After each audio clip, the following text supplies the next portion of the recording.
देश में मंदिर मस्जिद विवाद के दिनों दिन नए नए मुद्दे। अब जौनपुर की अटाला मस्जिद पर विवाद, यूपी सरकार पर भड़के ओवैसी की क्या मांग। पहले संभल, फिर अजमेर शरीफ दरगाह और फिर बदायूं शाही जामा मस्जिद और अब जौनपुर की अटाला मस्जिद। देश में मंदिर मस्जिद विवाद के दिनों दिन नए नए मुद्दे देखने को मिल रहे हैं। ऐसा लग रहा है कि जैसे देश में मस्जिदों में मंदिर तलाशने की एक मुहिम छिड़ गई हो। जौनपुर में 14वीं शताब्दी की अटाला मस्जिद ने एक स्थानीय अदालत के आदेश को चुनौती देते हुए इलाहाबाद हाईकोर्ट का दरवाजा खटखटाया है। संभल के बाद अब जौनपुर जिले की मशहूर अटाला मस्जिद में मंदिर होने का दावा किया गया है।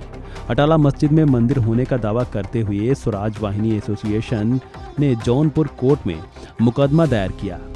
याचिका में वहां पर पूजा का अधिकार दिए जाने की मांग उठाई गई है।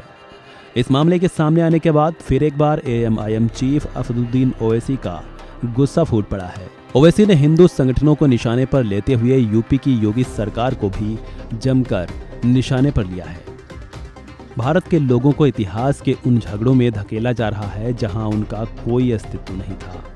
कोई भी देश महाशक्ति नहीं बन सकता अगर उसकी 14% आबादी लगातार ऐसे दबावों का सामना करती रहे। प्रत्येक वाहिनी, परिषद, सेना आदि के पीछे सत्ताधारी दल का अदृश्य हाथ होता है। पूजा स्थल अधिनियम की रक्षा करना और इन झूठे विवादों को समाप्त करना उनका कर्तव्य है। बता दें कि इसी साल जौनपुर की कोर्ट ने आदेश जारी कर मुकदमे की पोषणीयता की मंजूरी दी थी। साथ ही जज ने कहा था कि उनके यहाँ यह मुकदमा चलने योग्य है। 29 मई को कोर्ट ने मुकदमे को रजिस्टर्ड कर सुनवाई शुरू करने का आदेश दिया था। वहीं मामले को लेकर वक्फ अटाला मस्जिद जौनपुर की तरफ से हाईकोर्ट में अपना पक्ष रखा गया है। दाखिल की गई याचिका में कहा गया है कि याचिकाकर्ता स्वराज वाहिनी एसोसिएशन की याचिका में ही दोष है, क्योंकि वादी पक्ष सोसाइटी पंजीकरण अधिनियम के तहत पंजीकृत एक सोसाइटी एक न्यायिक व्यक्ति नहीं है। याचिका में यह भी कहा गया है कि ट्रायल कोर्ट को इन आधारों पर शिकायत खारिज कर देनी चाहिए थी। लोकल कोर्ट ने मुकदमे के पंजीकरण का निर्देश देने में गलती की है।